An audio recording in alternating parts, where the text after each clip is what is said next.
He Who Served *******, He Who Served by Ray Cummings. This surely was the blackest of crimes, to be newly built, and lead the blind, and be a friend beyond all human understanding. Transcriber's note: this text was produced from Fantastic Universe, September 1954. Extensive research did not uncover any evidence that the U.S. copyright on this publication was renewed. Ray Cummings has delighted two generations of science fantasy readers with his unforgettable tales of the infinitely small and the infinitely large. We are all atom conscious today, but Ray was the first to discern the realms of gold spinning in miraculous splendor far below the threshold of the visible. He has explored newer realms here, in a story so human and heartwarming you won't be ashamed to shed a tear on completing it. 2RY could remember the quick bright warmth of the afternoon sun on his burnished copper and silvery plating. He could remember every prideful moment of his early training in the big yard of the James Erg factory. Every afternoon, at first only in good weather, he and others of the newly built had been taken into the yard from the quiet dimness of the storeroom indoors. Not only was he the largest, the finest robot of them all, but he was the most intricately constructed and the most adept at complicated tasks. And he had been the first of the newer models to be trained.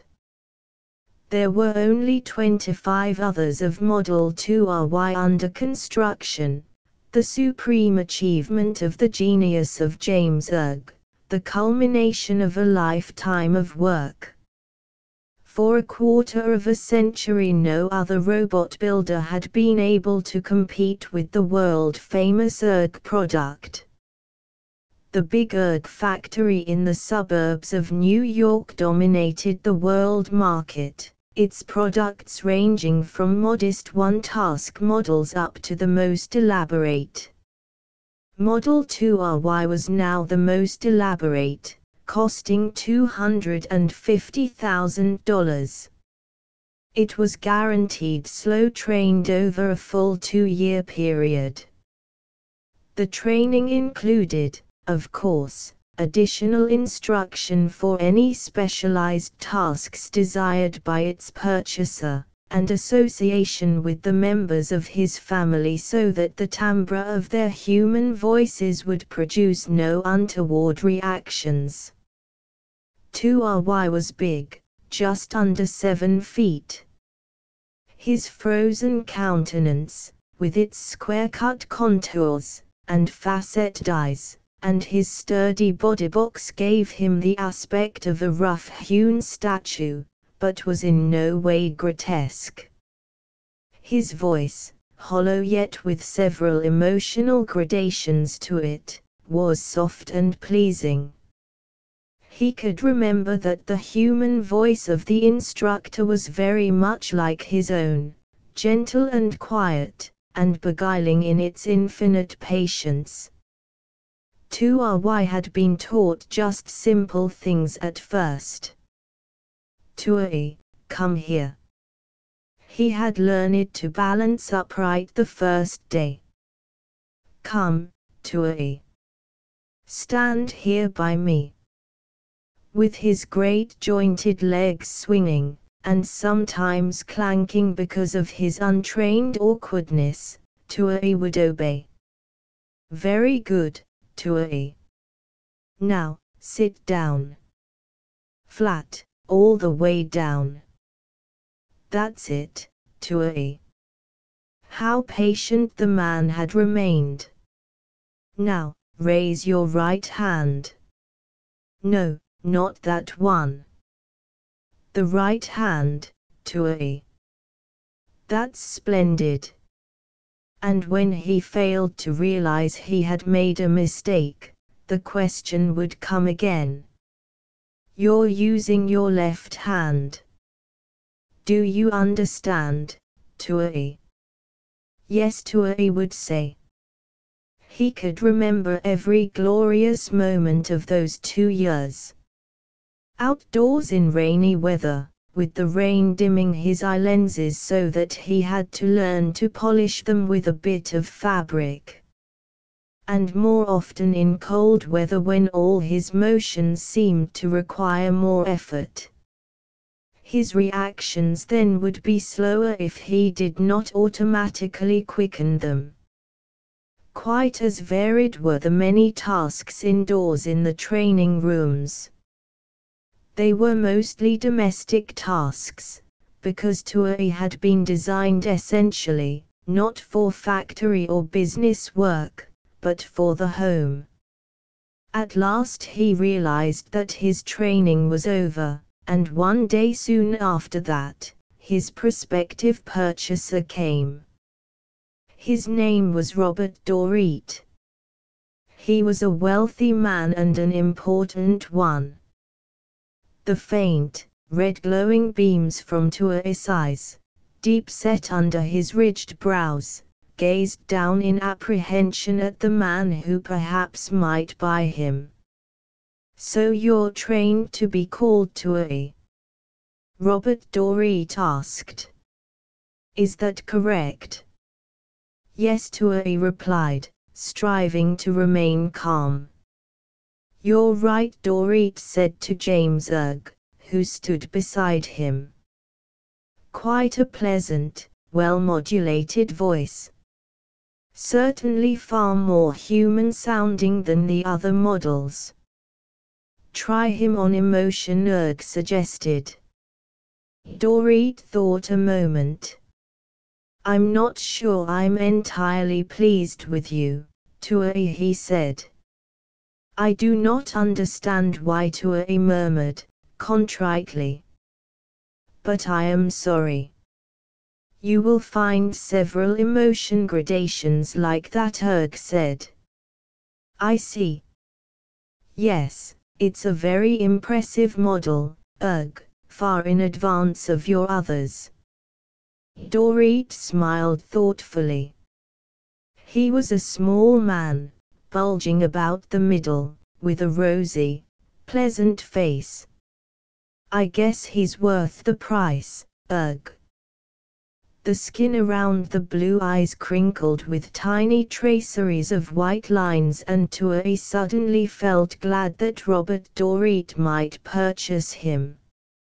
It was like the glow he experienced when he understood a task, and accomplished it perfectly. The next day Tuohy learned that the sale had been made. He was to serve in Dorit's country home, up in the hills north of the city. Tuohy needed no specialized training for that. But he learned that there was to be intensive, new task instruction for a month to prepare him for his duties as a domestic helper for Babs Dorit, the purchaser's daughter, for whom he had been bought. She came with her father the next day, a small, brown-haired girl in a trim blue suit. Tuohy learned afterward that she was 18 years old. This is Miss Babs, Tuohy explained. You'll have to learn her voice well, and be quick to obey. Speak to her now. Yes, Miss Babs, Tuohy said. Talk to him, Babs Dorit urged. Hello, Tuohy, Babs said. Give me your hand. I want to grasp it. Tuohy's mailed hand was sheathed in a soft black glove. He was careful to keep his work pincer retracted as he had been taught. He held out his hand, keeping it well lowered because the girl was quite small, 2 feet shorter than himself. Her own hand fumbled around for an instant. Fumbled because Babs Dorit was blind. "It will be comforting," she said, when her fingers at last closed over the glove. "Father, you've made me very happy." "The new training should not take more than a month," Erg said. "You must work with him an hour or two each day. You'd better practice walking with him in the city traffic, if you plan to go into the city." "Not much," Babs said. "Certainly for this summer, anyway. I'll be staying close to home." "One of my operatives will report tomorrow," Erg told her. "I'll deliver Tuai to you this afternoon. You will learn the new tasks, Tuai." "Yes," Tuai promised. Then in the big Erg truck he was taken up into the hills to the Dorit summer home, where he remained under weight command in the foyer until the instructor arrived the next day. How warmly he remembered him from the training periods in the factory. Immediately the new task training began. It was simple, letting Babs Dorit hold his dangling gloved hand, leading her where she directed him to go. For only a short while was the Erg man really needed. The three of them took long walks together so that Tuai would become familiar with the neighborhood. With the instructor intently watching, Tuai soon learned to lead the girl safely through the traffic of the village streets. Quickly he developed a sixth sense alertness to the dangers to Babs that must be seen and avoided. That was the important thing, avoiding danger to this blind girl whose hand he held, avoiding it so that instantly, with permanent order for automatic action instilled in him, his response would come with split-second timing. The voice of the instructor remained everlastingly patient when for the 100th time he repeated the permanent order so that it would be impressed onto a beyond the possibility of error. Danger to Miss Babs must be avoided, Tuai. Danger to Miss Babs. Any danger. Do you understand, Tuai? Yes, Tuai replied. He learned all the traffic signals quickly. He was pleased with the warmth inside him that kept getting brighter. "He's all right," the Erg man said at last. "We've certainly given him plenty of tests, Miss Dorit. His reactions are all that could be desired." "Yes," Babs agreed. "You've no idea how comforting it is, how safe I feel." It was nice that she was pleased.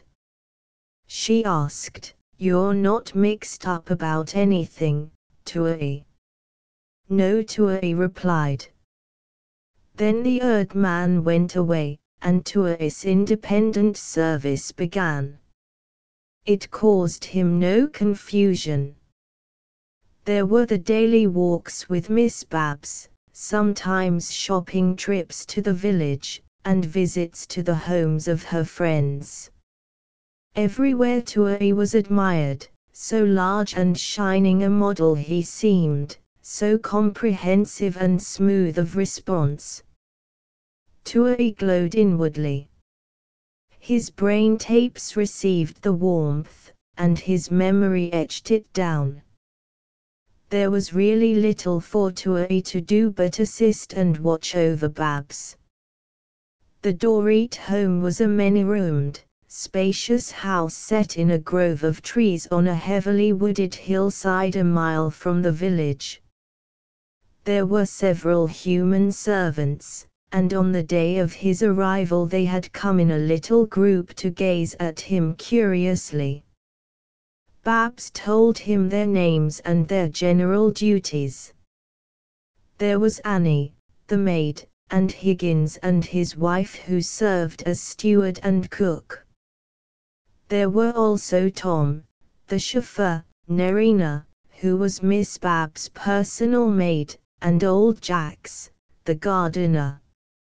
Mrs. Higgins, that first day, had seemed alarmed.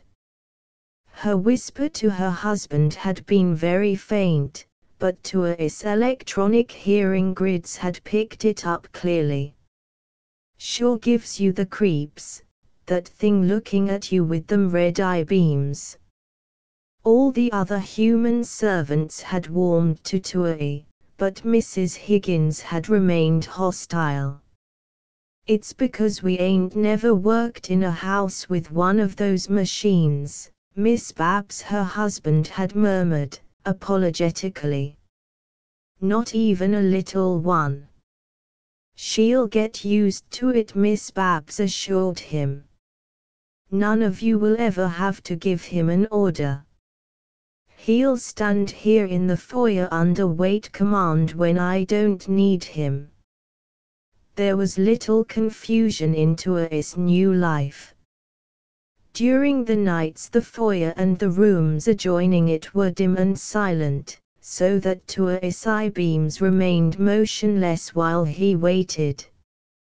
But by day his gaze roamed a bit, because there was more sound and movement.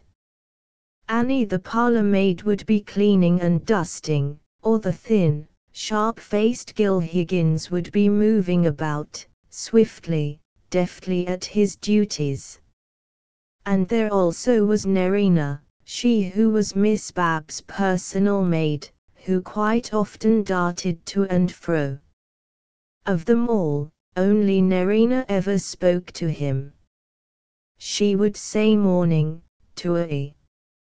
And Miss Babs had taught him to respond with a cheery hello. It was all very comfortable to Tua as his memory tapes etched down the many little incidents of the passing days. There was never any bewilderment. He made no mistakes, and he rejoiced in the warmth of his memories. All the things going on around him here in a house that had been new at first, but that now seemed completely homelike. Mostly Tua liked going out with Babs, which they did nearly every afternoon when the weather was right. Generally they stayed out quite a long time. But there was one afternoon when they started, and came quickly back. Feeling unusually tired, Miss Babs went at once upstairs to her room and Tua resumed his silent, motionless wait command in the foyer recess. For a while there was nothing for his eye-beams to follow. Then he heard the soft tread of Higgins moving about in the library. In the quiet, somber dimness, Tua's eye-beams shifted. Through the foyer archway he could see Higgins clearly. The steward was sliding back a wall panel, disclosing a big square metal box which was built solidly into the space behind it. As Tua watched, Higgins turned a knob on the box. It opened, and Higgins took something out and dropped it into his right coat pocket. Something which for an instant as Higgins held it, sparkled in the faint light. Tua had seen the sparkling object before. He had seen it on Miss Babs' neck, and he recognized it instantly. It was a new incident. Never before had he seen anyone open the big metal box except Babs and her father. Higgins closed the box at once, wiping it off carefully with his handkerchief. It was like watching Annie dusting furniture. Then he slid the panel closed, wiped that off also, and came quickly out into the foyer. His tread was almost silent on the heavy rugs as he went back toward the pantry. In the foyer suddenly he noticed Tua. It seemed to frighten him. good. It saw me, he muttered to himself. The blasted machine. All the rest of that afternoon he could feel confusion faintly stirring in him, because what Higgins had done had been something new. He was vaguely relieved when Nerina passed him, going upstairs with Miss Bab's supper. "Hello, Tui," she said as she went past. "Hello," he responded. There were no visitors that evening. Mr. Dorit had gone away for about a week, and in his absence the house was much quieter. Still under weight command, Tui stood in the hall with almost nothing to see, and little to hear. At midnight he automatically shifted to be on guard command.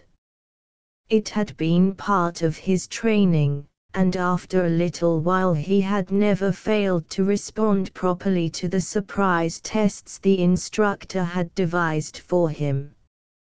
Now Tui's sight beams were intensified, compensating the dimmer light, and the audio circuits were at the highest magnification. He could hear many faint and distant tiny sounds, sounds which no human ear could distinguish. Already he was familiar with the accustomed sounds of the night. There was always the faint whir of the many electronic appliances in the house, blending with the ponderous ticking of the big hall clock. And often the stir of the breeze under the eaves. Especially on windy nights. Distant murmurs of voices inside the house always came distinctly to Tui when he was on guard command. A few floated to him now. "Yeah, his name's Peter and he's a nice boy, too. Got plenty of money. Soon as I met him he started spending it on me." Tui knew that was Annie the parlour maid, who roomed high upstairs with Nerina. Presently there were other, very faint murmurs, faint because they came from the top of the most distant wing of the big house. "Sure I hid it. You don't think I'd be such a fool, keeping it here in the house? It's hid down in the woods, in that place I showed you. £30,000 we'll get for the diamond string. It's worth easy that." "Gil, is it really? If it's worth a farthing." The murmurs came from Higgins and his wife. The barking of the dog down the hill swelled louder, so that Tui listened to the animal as it bayed at the moon. It often did that, mostly all night. Then there was Higgins' murmur again. "I say, don't lose your nerve, old girl. It'll be a mess. We'll be suspected, of course, but so will all the staff, which makes it quite all right. See what I mean? Miss Babs being blind, anybody could have sneaked up on her to watch her open that strong box. It's a simple lock, like I said. Anybody could have done it. Or even a visitor, Gil. Of course. Lots of people knew she had that necklace. There'll be a lot of stink when Miss Babs finds out it's been stolen. But they'll never pin it on us. I'm not a fool, wiped everything off. Not a chance I left any fingerprints. But Gil, the police. Sure. They'll question us all. So what? We'll just sit tight, and leave the necklace down there in the woods while we wait a good 2 years. Then all we do is say we'll have a go at service in England again. I'll sell the diamonds over there one by one. Who'll ever be the wiser? It was nice to hear the drone of the voices for a while, and then Tua's attention drifted away. The weathercock on the roof gable began squeaking again. It was always loud on windy nights. It blended with the human voice murmurs. I didn't know the blasted thing was in the house, I tell you. I thought it had taken Miss Babs out for a walk. Gil, it saw you take the necklace. It did. But I tell you I didn't know it had come back with Miss Babs. I never thought about it at all. You could have waited until some other day. You could have. Stop jawing at me, Mary. It's done now. But it will tell what it saw. Don't be a fool. That blasted machine's not smart enough to talk, not unless somebody questions it. But they will question it. Miss Babs will ask it if it saw anyone at the safe. Not until she finds out the necklace is gone, and she won't find out until she goes to that party Friday night. Gives me 3 days to shut up that damn machine. You'll see. Gil, I'm scared. It could even be listening to us now. It's down there in the foyer, and I heard Miss Babs say once that when it's on guard command it can hear better than any dog. The voices softened a little. Tua's eye-beams swung idly around the foyer as he listened to the human voices, and the baying dog down the hill and the creaking weathercock. It was very simple being on guard command. There was no danger here. Miss Babs was safe. He could remember how the instructor had given him the permanent order to guard Miss Babs. The human voices went on droning. So it's listening to us now. So what? A machine can't say, or do anything on its own. You have to give it an order. And I tell you I got everything figured out. Nobody's going to question a machine to find out what's on its memory tapes. I'm not that much of a fool. Gil. What you going to do? Smash it, that's what.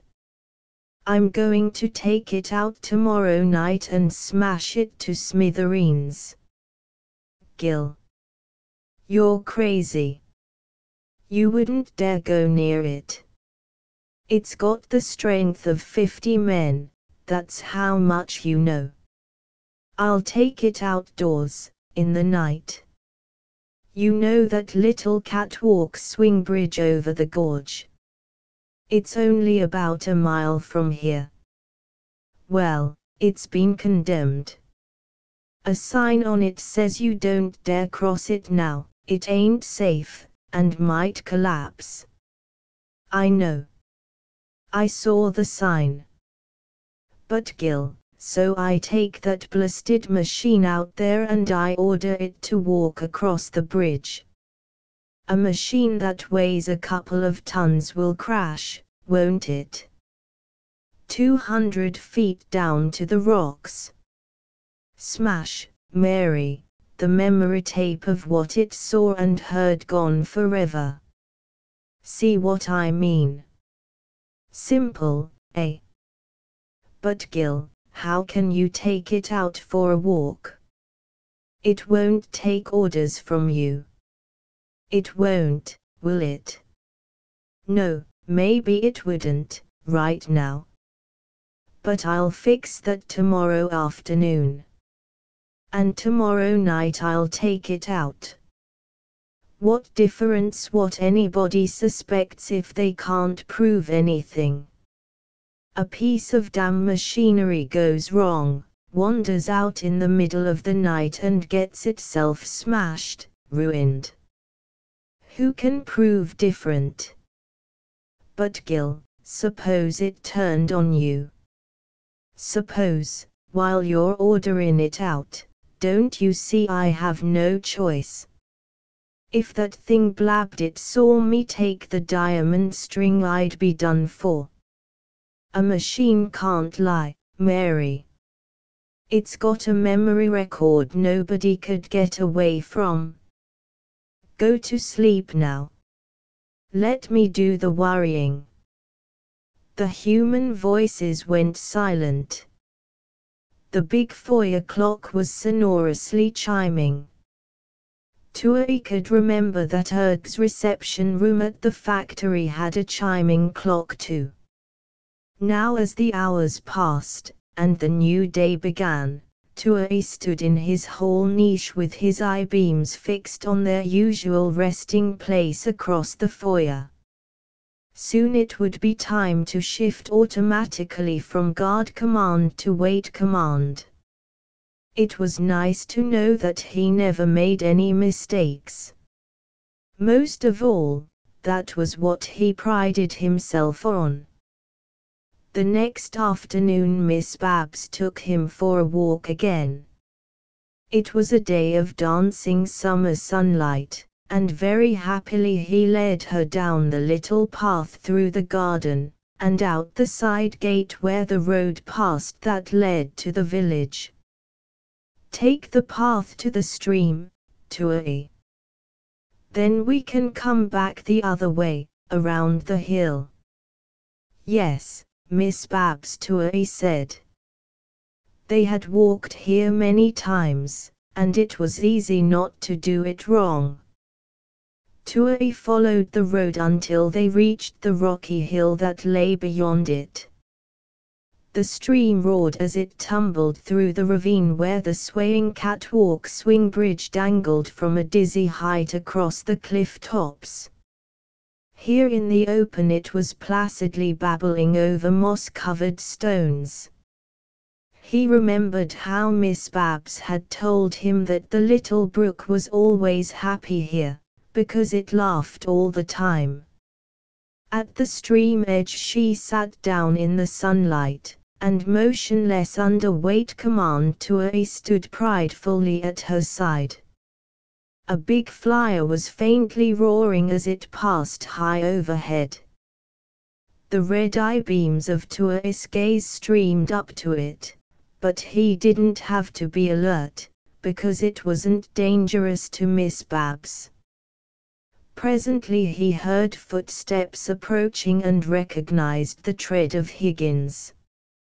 He had been aware of the sound very faintly behind him almost all the way from the house. Then Higgins came in sight. He walked straight past Tui toward Miss Babs. "Nice afternoon, Miss Babs," he said. "Oh, is that you, Higgins?" the blind girl asked. "That it is, My day off, you know. A chap can do with a bit of walking outdoors now and then." "Yes, it's a beautiful day, Higgins," Miss Babs agreed. The steward's slim, wiry body was clad in a white striped blue suit, and he wore a high stiff collar and a red necktie. He had no hat, so that the summer breeze was ruffling his thin, sandy hair. He lingered, standing beside Babs with a cigarette dangling from his lips. Tui waited motionless nearby, and presently he knew from the unheeded blur of their words that they were talking of Model 2RY. "And I never once spoke to it, Miss Babs." "Not all this time." The girl smiled. "Did you want to, Higgins?" "Well, I don't know. Gives you a sort of rummy feeling, a thing like that standing around all the time." "Shall I try speak into it now, Miss Babs." She laughed. "Of course, if you wish. Go ahead, and say hello to him." "Hello," Tuohy Higgins said. "Hello," Tuohy responded. It was just like Nerina's greeting, and easy to answer properly. "Science is sure wonderful," Higgins said. "He remembers everything he ever knew, don't he?" "That's what Mr. Dorit was saying. The thing's got a memory tape that puts everything down, just like he was writing it in a book." "Does he learn new things easy, Miss Babs?" "Yes, he's quite quick to learn," Miss Babs assured him. "What I mean, if you tell him something new, not just something he's been taught, what would he do?" "Could I try him out, Miss Babs?" Why yes, I suppose so." Miss Babs frowned. "Try, if you want to, Higgins. But you'd better make it something simple." Higgins swung around. "Wade across the stream, Tuohy," he said. Tuohy's eye-beams lifted. It was an order taking him off weight command. He started to move, then stopped.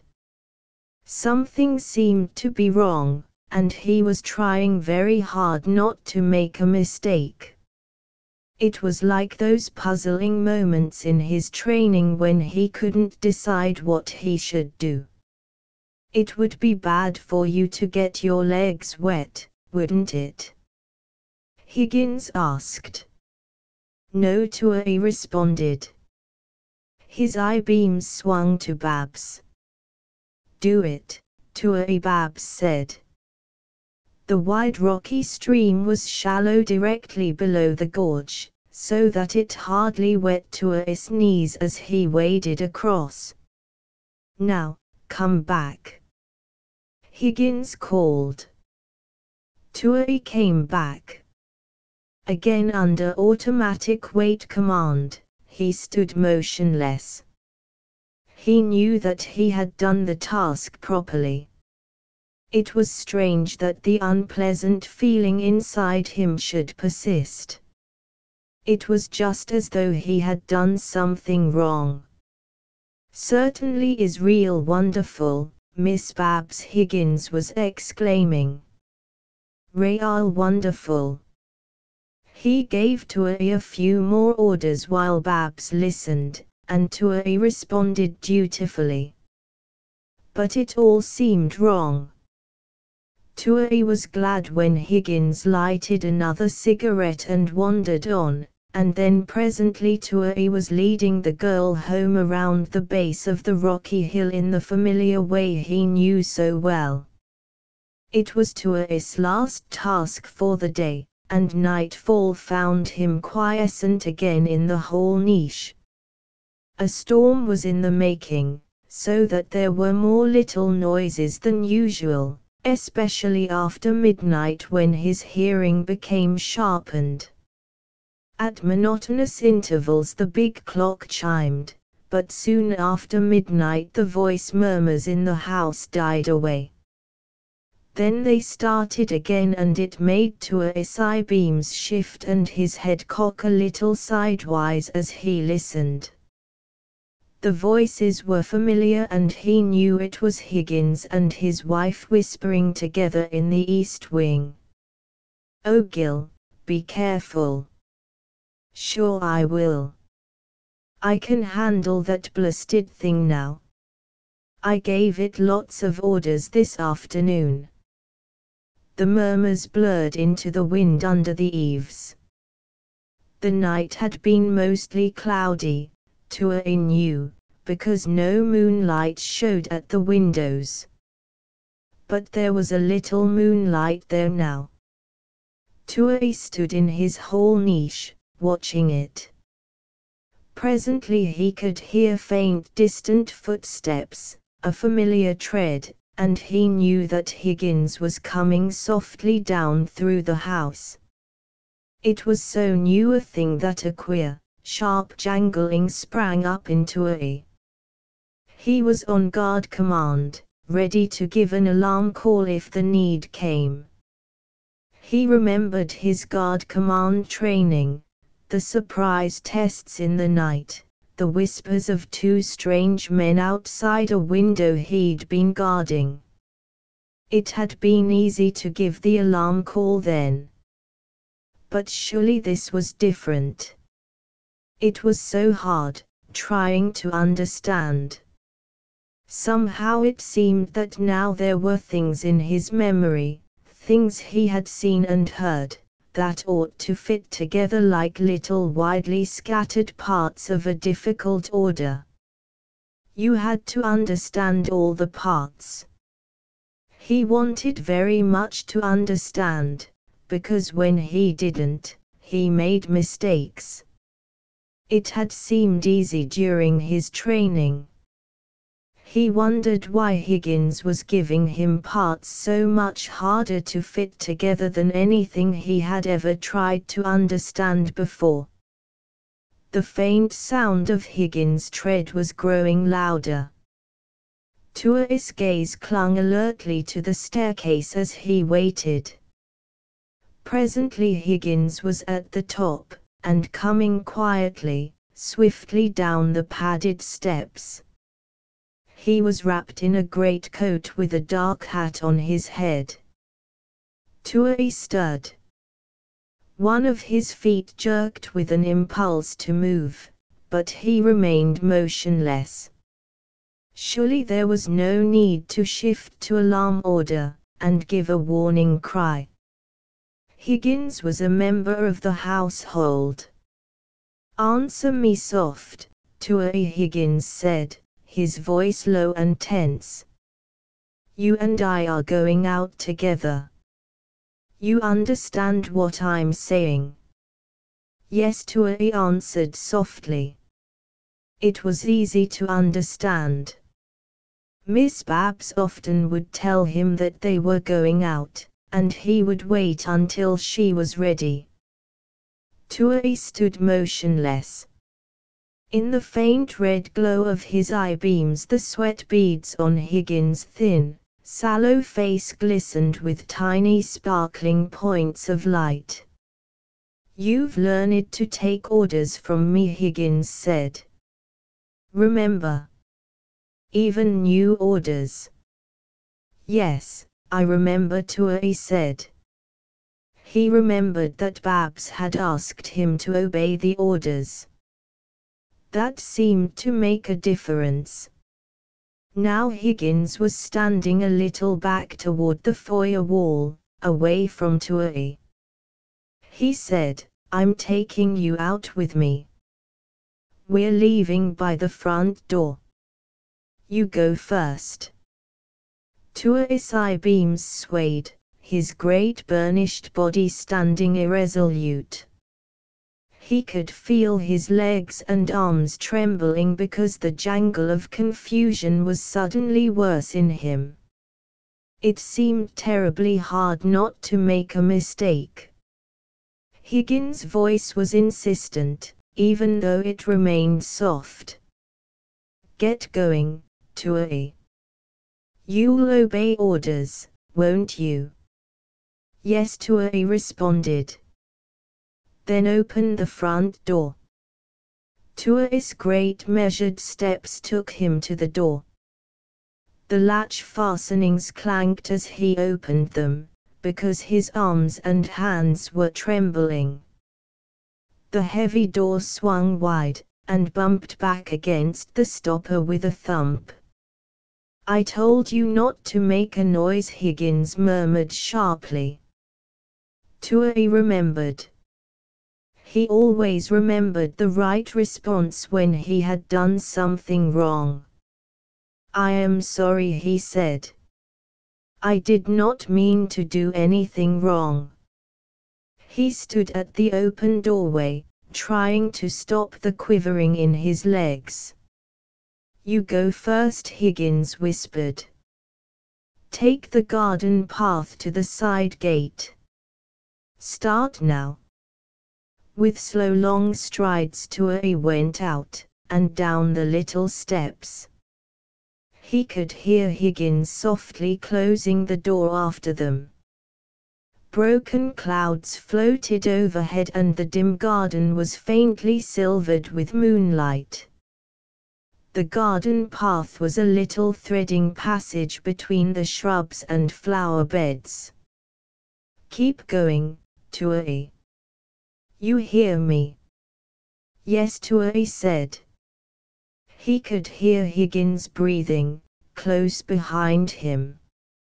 And back at the house, suddenly now there were faint sounds. As he turned back to stare he heard the click of the front door opening, and a familiar voice calling to him. Tuohy. Tuohy. It was Babs. Very clear was the tapping of her cane as she felt her way out to the flagging outside the door. Tuohy would have responded, even without direct command. But instantly Higgins muttered, "Don't speak, Tuohy." Tuohy did not speak. He remembered that always, a direct command had to be responded to first. Higgins jerked at his arm. "Come with me, over here. Stand quiet." They stood a few feet off the path, by the edge of a shrub. "She's blind, she can't see us," Higgins whispered. "And she mustn't hear us either. Don't make any noise."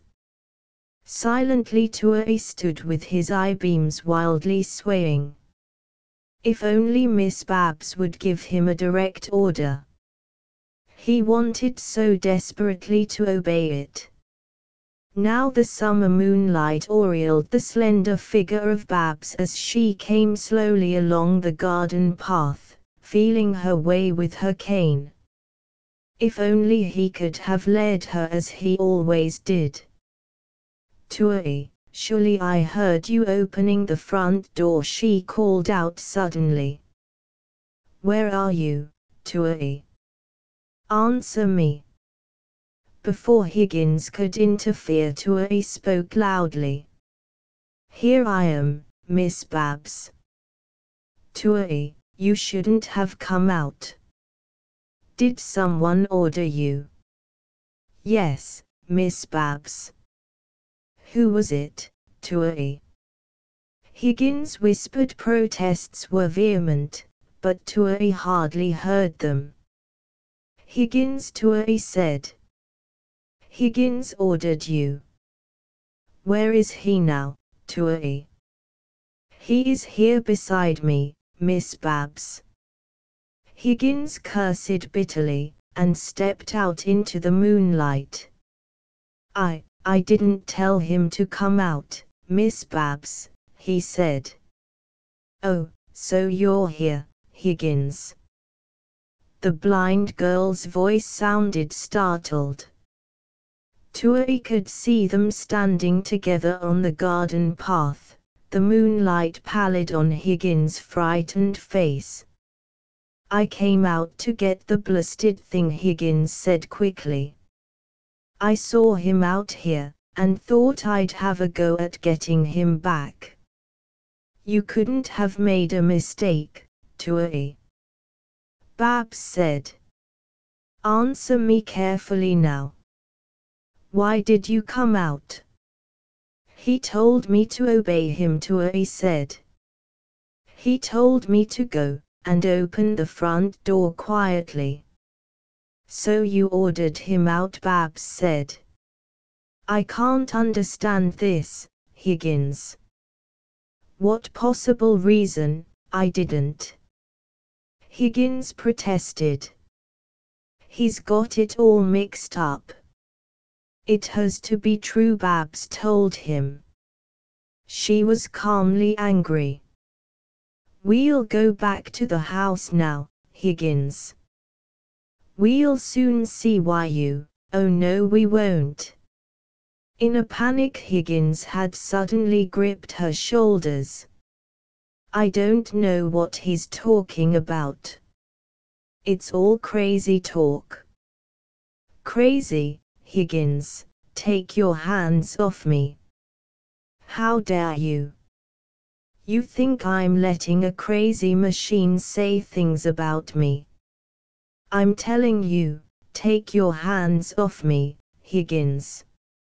Now the struggling Babs was frightened. It sent a horrible jangle through Tuohy. There was something wrong, and Miss Babs was frightened about it. Suddenly he saw that she was trying to scream, and Higgins in a panic had put his hand over her mouth. Within Tuohy the jangling confusion grew worse, as if some horrible corroding acid burned at him. He had a permanent order always to avoid danger to Miss Babs. Wasn't she in danger now? It was so terribly hard, trying to puzzle things out, without training memory or an order. He could feel the jangle mounting to a bursting tumult. If only he could think for himself, act for himself, without any orders. He heard himself saying, "I want to hold your hand, and lead you, Miss Babs." The words so startled the two humans in front of him that they ceased to struggle. It was as though Model 2RY suddenly had crossed a great abyss, and it was terrifying. Why Tuohy?" Babs cried. "I want to hold your hand and lead you, Miss Babs.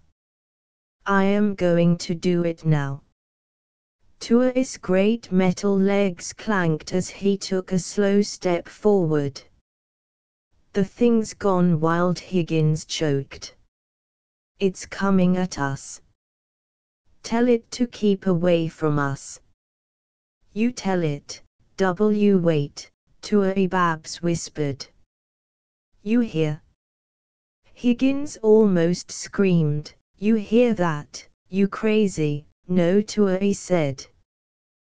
The disobedience was a shattering thing.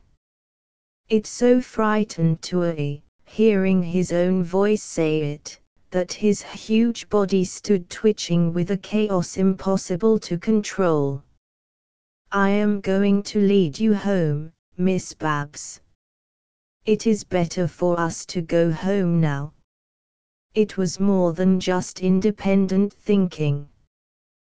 Tuohy didn't know what it was, but in all the tumult within him there seemed to be the knowledge that this was the only right thing for him to do. Now he was clanking forward with determined steps. Higgins jumped behind Babs and gasped wildly, "You keep away." "No," Tuohy said. In the confused darkness of her blindness the girl was stammering something. Tuohy did not hear it. His swinging, heavy hand reached down and she recoiled from it, as if terrified by his inhuman strength. In his awkwardness he reached out again, and she gave a little cry, and wilted down at his feet.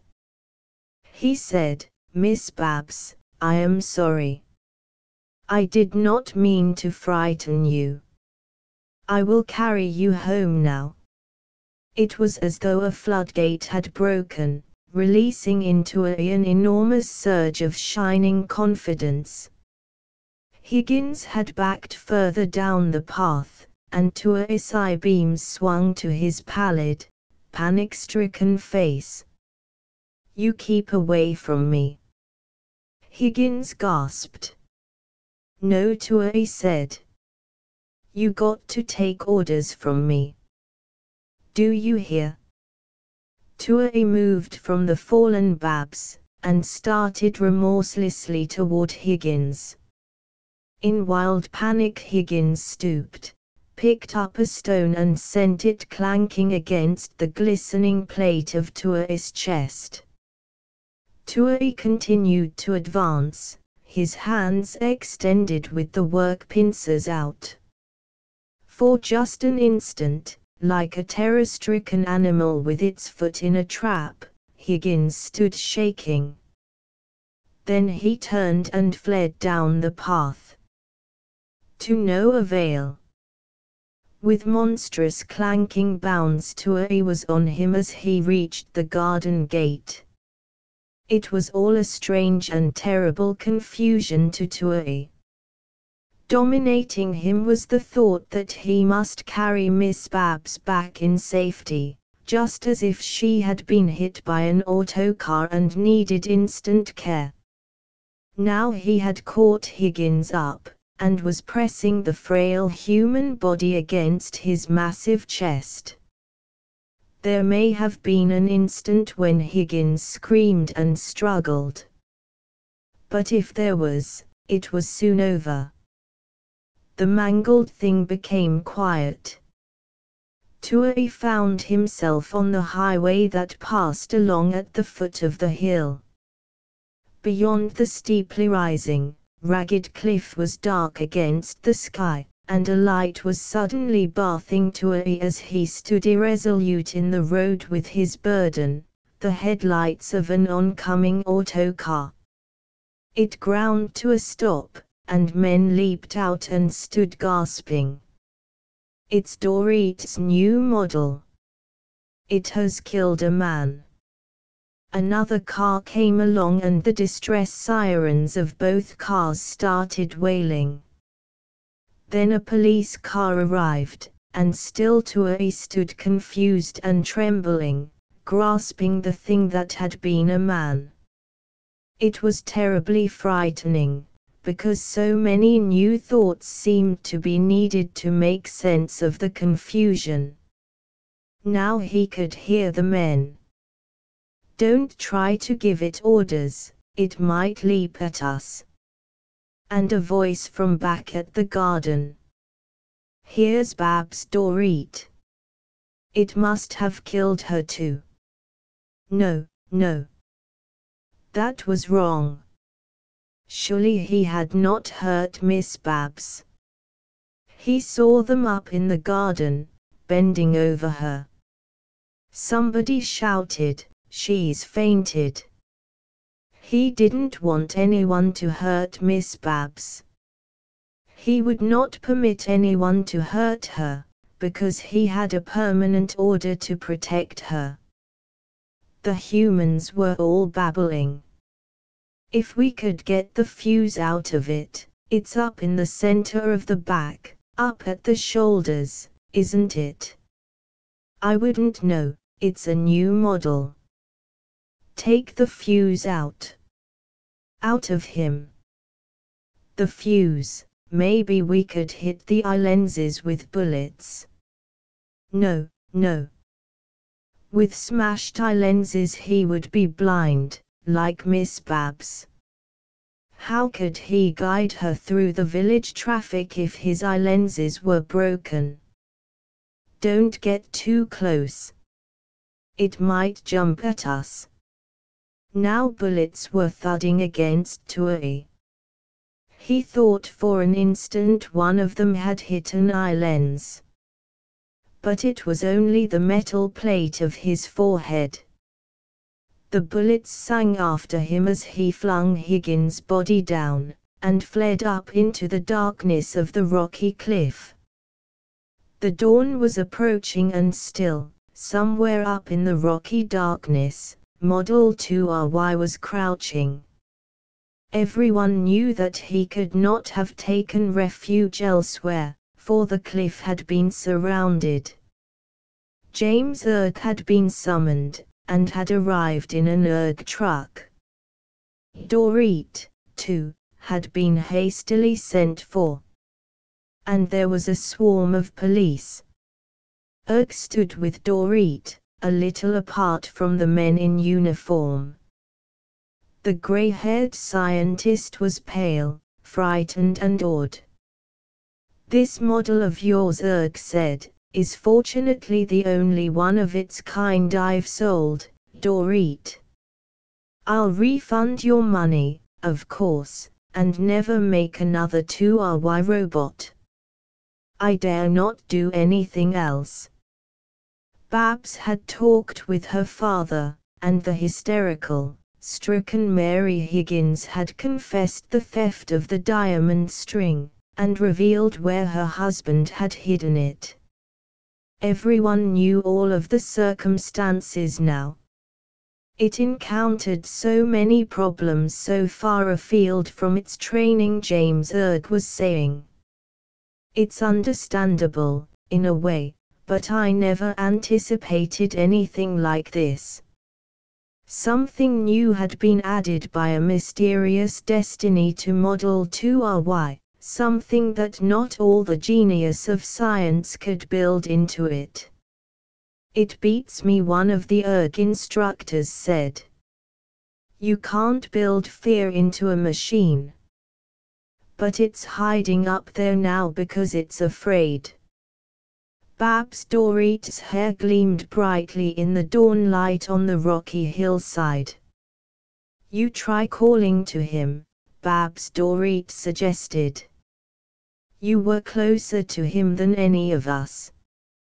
She called quaveringly, Tuai, Tuai, where are you? Can you hear me? He could hear her where he crouched, trembling. Here I am, Miss Babs, he called back. Her father prompted her. She called again. We are going to take the fuse out, Tuai. No, no, that would be wrong. He did not want that. In fear and trembling he heard her voice again.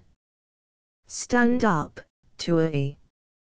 He wanted very much to do what was right. But this, stand up, Tuai. He stood with the rose glow of the coming sunlight glistening on him. Now he could see Miss Babs clearly, low down among the rocks, with men around her. One of the men was whispering to her. Turn your back to us, Tuai, she called suddenly. He turned around. His knees clanked with their trembling, but he steadied himself. Now lie down, Tuai. Flat, all the way down. He lay staring up the wavering eye-beams. He could see the clouds high up, flushed with the dawn light. An air car was drifting past, up there, but an air car was not a danger to Miss Babs. We're sending a man up to take the fuse out, Tuai. Turn over, face down. That's it. Do this for me, Tuai. He lay with his face pressing into the rocky ground. The rock was dark and blurred, so close to his eye lenses. He could remember how proud he'd felt down there in the warm sunlit valley, standing under weight command beside Miss Babs. She had said that the little brook as it babbled over the stones was laughing. It was always happy, because it laughed all the time. How he wished that he could hear the brook now. The Earth man is coming, the girl called. Don't move, Tuai. It was very strange that Miss Babs would order this. He tried desperately to reason why, but he could not. Now he heard her voice again. Will you lie quiet, Tuai, while he takes out the fuse? Answer me. Yes, Miss Babs. I will lie quiet. Now the Earth man was bending over him. He pressed his face down harder against the rock. And there was Babs' voice calling once more, her voice with something in it that Tuai never had heard directed at him before. It was the voice humans used to one another. goodbye to a. He was so desperately frightened. The fuse of Model 2RY came out with a little click. The hissing, throbbing tumult inside the glistening body faded into silence. The turgid red eye beams, down against the rock, went dark. Something which had been was gone, and there was left only a motionless piece of machinery. Asterisk asterisk asterisk end of the Project Gutenberg ebook. He who served asterisk asterisk asterisk updated editions will replace the previous one, the old editions will be renamed. Creating the works from print editions not protected by U.S. copyright law means that no one owns a United States copyright in these works, so the Foundation, and you, can copy and distribute it in the United States without permission and without paying copyright royalties. Special rules, set forth in the general terms of use part of this license, apply to copying and distributing Project Gutenberg trademark symbol electronic works to protect the Project Gutenberg trademark symbol concept and trademark. Project Gutenberg is a registered trademark, and may not be used if you charge for an ebook, except by following the terms of the trademark license, including paying royalties for use of the Project Gutenberg trademark. If you do not charge anything for copies of this ebook, complying with the trademark license is very easy. You may use this ebook for nearly any purpose, such as creation of derivative works, reports, performances and research. Project Gutenberg ebooks may be modified and printed and given away. You may do practically anything in the United States with ebooks not protected by U.S. copyright law. Redistribution is subject to the trademark license, especially commercial redistribution.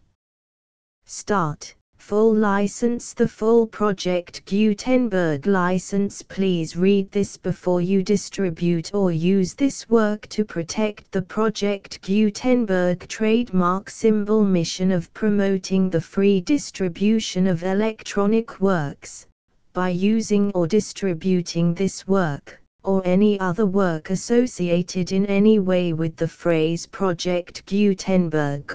You agree to comply with all the terms of the full Project Gutenberg trademark symbol license available with this file or online at www.gutenberg.org/license. Section 1. General Terms of Use and Redistributing Project Gutenberg Trademark Symbol Electronic Works 1.0. By reading or using any part of this Project Gutenberg trademark symbol electronic work, you indicate that you have read, understand, agree to and accept all the terms of this license and intellectual property, trademark/copyright, agreement.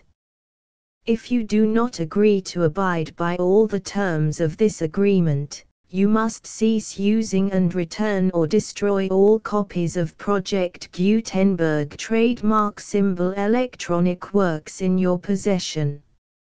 If you paid a fee for obtaining a copy of or access to a Project Gutenberg trademark symbol electronic work and you do not agree to be bound by the terms of this agreement, you may obtain a refund from the person or entity to whom you paid the fee as set forth in paragraph 1.e.8. 1.b Project Gutenberg is a registered trademark. It may only be used on or associated in any way with an electronic work by people who agree to be bound by the terms of this agreement. There are a few things that you can do with most Project Gutenberg trademark symbol electronic works even without complying with the full terms of this agreement. See paragraph 1.c below. There are a lot of things you can do with Project Gutenberg trademark symbol electronic works if you follow the terms of this agreement and help preserve free future access to Project Gutenberg trademark symbol electronic works. See paragraph 1.e below. 1.c. The Project Gutenberg Literary Archive Foundation, the Foundation or PGLAF, owns a compilation copyright in the collection of Project Gutenberg trademark symbol electronic works. Nearly all the individual works in the collection are in the public domain in the United States.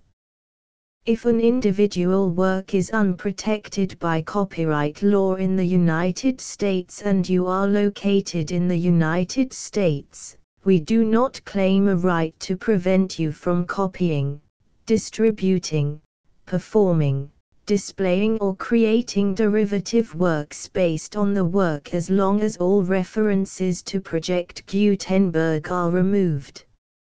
Of course, we hope that you will support the Project Gutenberg trademark symbol mission of promoting free access to electronic works by freely sharing Project Gutenberg trademark symbol works in compliance with the terms of this agreement for keeping the Project Gutenberg trademark symbol name associated with the work. You can easily comply with the terms of this agreement by keeping this work in the same format with its attached full Project Gutenberg trademark symbol license when you share it without charge with others. 1.d. The copyright laws of the place where you are located also govern what you can do with this work. Copyright laws in most countries are in a constant state of change. If you are outside the United States, check the laws of your country in addition to the terms of this agreement before downloading, copying, displaying, performing, distributing or creating derivative works based on this work or any other Project Gutenberg trademark symbol work. The Foundation makes no representations concerning the copyright status of any work in any country other than the United States. 1.e. Unless you have removed all references to Project Gutenberg, 1.e.1. The following sentence, with active links to, or other immediate access to, the full Project Gutenberg trademark symbol license must appear prominently whenever any copy of a Project Gutenberg trademark symbol work, any work on which the phrase Project Gutenberg appears, or with which the phrase Project Gutenberg is associated, is accessed, displayed, performed, viewed, copied or distributed. This ebook is for the use of anyone anywhere in the United States and most other parts of the world at no cost and with almost no restrictions whatsoever. You may copy it, give it away or reuse it under the terms of the Project Gutenberg license included with this ebook or online at www.gutenberg.org. If you are not located in the United States, you will have to check the laws of the country where you are located before using this ebook. 1.e.2. If an individual Project Gutenberg trademark symbol electronic work is derived from texts not protected by U.S. copyright law, does not contain a notice indicating that it is posted with permission of the copyright holder, the work can be copied and distributed to anyone in the United States without paying any fees or charges. If you are redistributing or providing access to a work with the phrase Project Gutenberg associated with or appearing on the work, you must comply either with the requirements of paragraphs 1.e.1 through 1.e.7 or obtain permission for the use of the work and the Project Gutenberg trademark symbol trademark as set forth in paragraphs 1.e.8 or 1.e.9. 1.e.3. If an individual Project Gutenberg trademark symbol electronic work is posted with the permission of the copyright holder, your use and distribution must comply with both paragraphs 1.e.1 through 1.e.7 and any additional terms imposed by the copyright holder. Additional terms will be linked to the Project Gutenberg trademark symbol license for all works posted with the permission of the copyright holder found at the beginning of this work. 1.e.4. Do not unlink or detach or remove the full Project Gutenberg trademark symbol license terms from this work, or any files containing a part of this work or any other work associated with Project Gutenberg trademark symbol. 1.e.5. Do not copy, display, perform, distribute or redistribute this electronic work, or any part of this electronic work, without prominently displaying the sentence set forth in paragraph 1.e.1 with active links or immediate access to the full terms of the Project Gutenberg trademark symbol license. 1.e.6.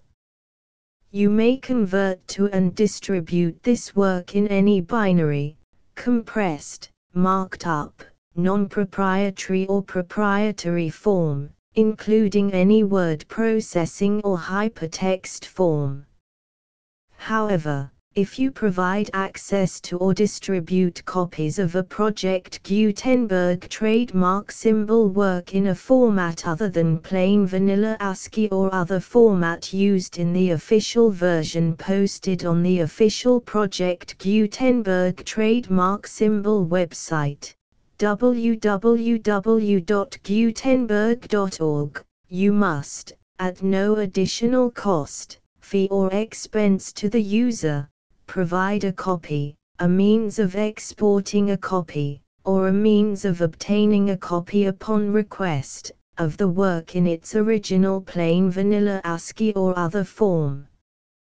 Any alternate format must include the full Project Gutenberg trademark symbol license as specified in paragraph 1.e.1. 1.e.7.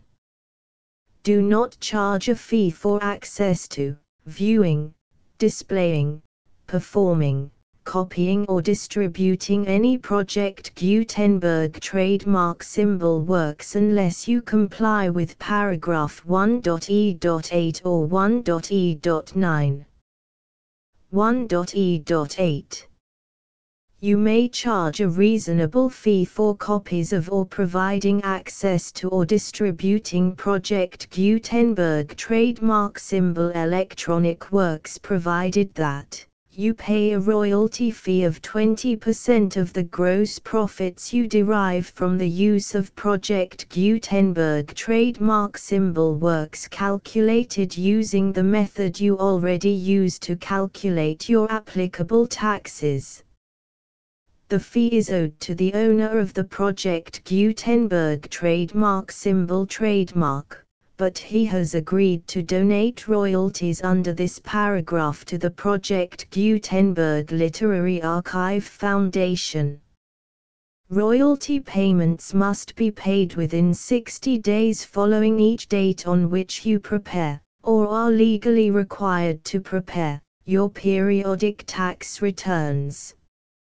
Royalty payments should be clearly marked as such and sent to the Project Gutenberg Literary Archive Foundation at the address specified in Section 4. Information about donations to the Project Gutenberg Literary Archive Foundation. You provide a full refund of any money paid by a user who notifies you in writing, or by email, within 30 days of receipt that he does not agree to the terms of the full Project Gutenberg trademark symbol license. You must require such a user to return or destroy all copies of the works possessed in a physical medium and discontinue all use of and all access to other copies of Project Gutenberg trademark symbol works. You provide, in accordance with paragraph 1.f.3, a full refund of any money paid for a work or a replacement copy, if a defect in the electronic work is discovered and reported to you within 90 days of receipt of the work. You comply with all other terms of this agreement for free distribution of Project Gutenberg trademark symbol works. 1.e.9. If you wish to charge a fee or distribute a Project Gutenberg trademark symbol electronic work or group of works on different terms than are set forth in this agreement, you must obtain permission in writing from the Project Gutenberg Literary Archive Foundation, the manager of the Project Gutenberg trademark symbol trademark. Contact the Foundation as set forth in Section 3 below. 1.f1.f.1. Project Gutenberg volunteers and employees expend considerable effort to identify, do copyright research on, transcribe and proofread works not protected by U.S. copyright law in creating the Project Gutenberg trademark symbol collection. Despite these efforts, Project Gutenberg trademark symbol electronic works, and the medium on which they may be stored, may contain defects such as, but not limited to, incomplete, inaccurate or corrupt data, transcription errors, a copyright or other intellectual property infringement, a defective or damaged disk or other medium, a computer virus, or computer codes that damage or cannot be read by your equipment. 1.f.2. Limited warranty, disclaimer of damages, except for the right of replacement or refund described in paragraph 1.f.3, the Project Gutenberg Literary Archive Foundation, the owner of the Project Gutenberg trademark symbol trademark, and any other party distributing a Project Gutenberg trademark symbol electronic work under this agreement, disclaim all liability to you for damages, costs and expenses, including legal fees.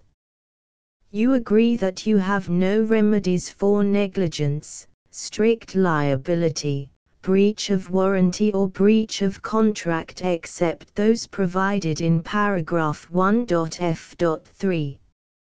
You agree that the Foundation, the trademark owner, and any distributor under this agreement will not be liable to you for actual, direct, indirect, consequential, punitive or incidental damages even if you give notice of the possibility of such damage. 1.f.3.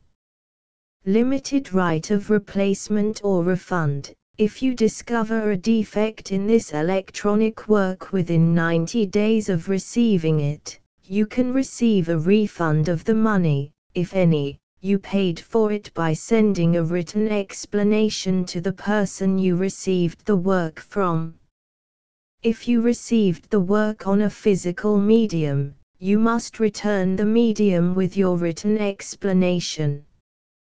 The person or entity that provided you with the defective work may elect to provide a replacement copy in lieu of a refund. If you received the work electronically, the person or entity providing it to you may choose to give you a second opportunity to receive the work electronically in lieu of a refund. If the second copy is also defective, you may demand a refund in writing without further opportunities to fix the problem. 1.f.4 Except for the limited right of replacement or refund set forth in paragraph 1.f.3, this work is provided to you as is, with no other warranties of any kind, express or implied, including but not limited to warranties of merchantability or fitness for any purpose. 1.f.5 Some states do not allow disclaimers of certain implied warranties or the exclusion or limitation of certain types of damages.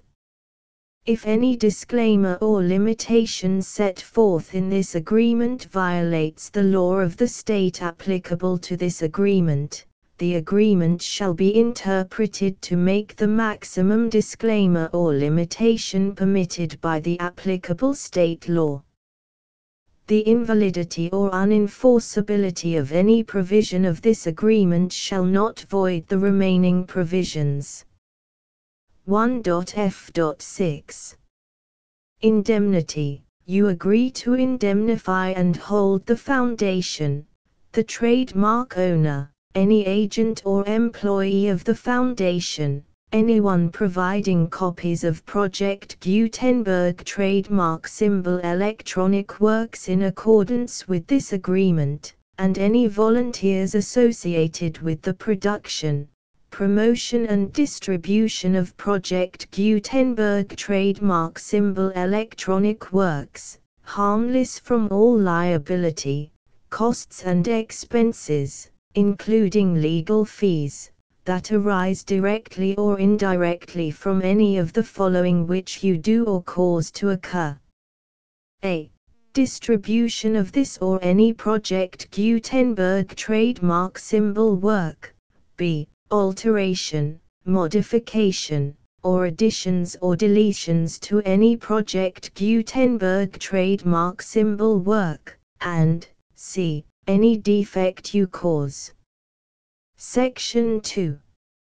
Information about the mission of Project Gutenberg trademark symbol. Project Gutenberg trademark symbol is synonymous with the free distribution of electronic works in formats readable by the widest variety of computers, including obsolete, old, middle-aged and new computers. It exists because of the efforts of hundreds of volunteers and donations from people in all walks of life. Volunteers and financial support to provide volunteers with the assistance they need are critical to reaching Project Gutenberg trademark symbol's goals and ensuring that the Project Gutenberg trademark symbol collection will remain freely available for generations to come. In 2001, the Project Gutenberg Literary Archive Foundation was created to provide a secure and permanent future for Project Gutenberg trademark symbol and future generations. To learn more about the Project Gutenberg Literary Archive Foundation and how your efforts and donations can help, see sections 3 and 4 and the Foundation information page at www.gutenberg.org. Section 3. Information about the Project Gutenberg Literary Archive Foundation. The Project Gutenberg Literary Archive Foundation is a non-profit 501(c)(3) educational corporation organized under the laws of the state of Mississippi and granted tax-exempt status by the Internal Revenue Service. The foundation's IN or Federal Tax Identification Number is 64-6221541. Contributions to the Project Gutenberg Literary Archive Foundation are tax-deductible to the full extent permitted by U.S. federal laws and your state's laws. The Foundation's business office is located at 809 North 1500 West, Salt Lake City, UT 84116, 801-596-1887. Email contact links and up-to-date contact information can be found at the Foundation's website and official page at www.gutenberg.org/contact section 4. Information about donations to the Project Gutenberg Literary Archive Foundation. Project Gutenberg trademark symbol depends upon and cannot survive without widespread public support and donations to carry out its mission of increasing the number of public domain and licensed works that can be freely distributed in machine-readable form accessible by the widest array of equipment including outdated equipment.